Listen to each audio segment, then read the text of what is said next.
Hi, I'm Daniel Petrie, 21, doing a modern apprenticeship at Reid garage. I've been in the cars since I was really young, so it was like kind of always going to be a thing that I was going to be a mechanic. It's just how it was always what I wanted to do. I left school in sixth year, tried uni for 4 months, didn't really like it, not my thing. The whole like being in a classroom alone and then not really doing too much practical stuff, didn't really like it too much. So came out of that, kind of had like a gap year almost, if you want to call it that. And then I was employed here before I got the apprenticeship, doing like work experience a few times a week, try to get the grips with it and like try get my way into the industry. And then the apprenticeship opportunity came up about September time 2023, I want to say, something like that. So the opportunity came up, immediately went for it. I've heard good things about it.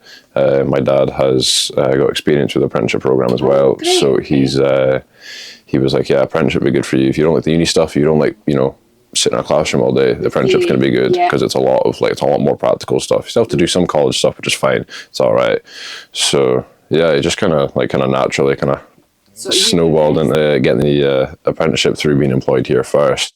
Yeah, it's great crack. So I'm in a really good college class as well. All the boys in the college class are great fun. So yeah, and the assessors and all the professors and everyone there, or the lecturers, you want to call them that, they are all like spot on as well.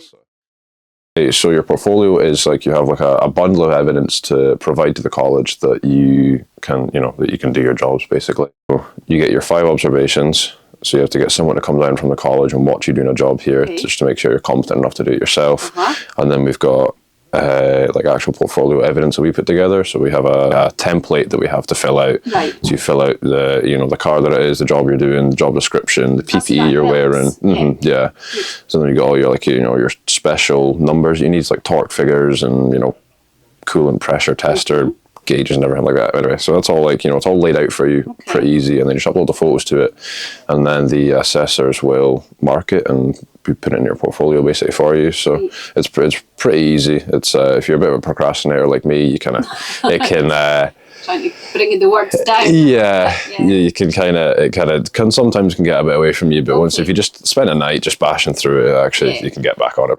If you want to get into apprenticeship, do your 4th year and your 5th year. Start when you would have been in 6th year, so you'd have been 17 or 18. Start then. Start earlier. Start earlier for your apprenticeship. If I could have gone back and done it again, that's what I would have done. I would have started a good bit earlier than I did. And like you get the experience younger as well. So I think you're your brain's more malleable when you're younger as well. So you can kind of take it all in a bit better. I'm really kind of proud of you anyway, because I think you've done really well and you've just cracked on and doing all right. So you're doing great. Okay, well thanks for your time, Daniel. Yeah, no bother. Thank you.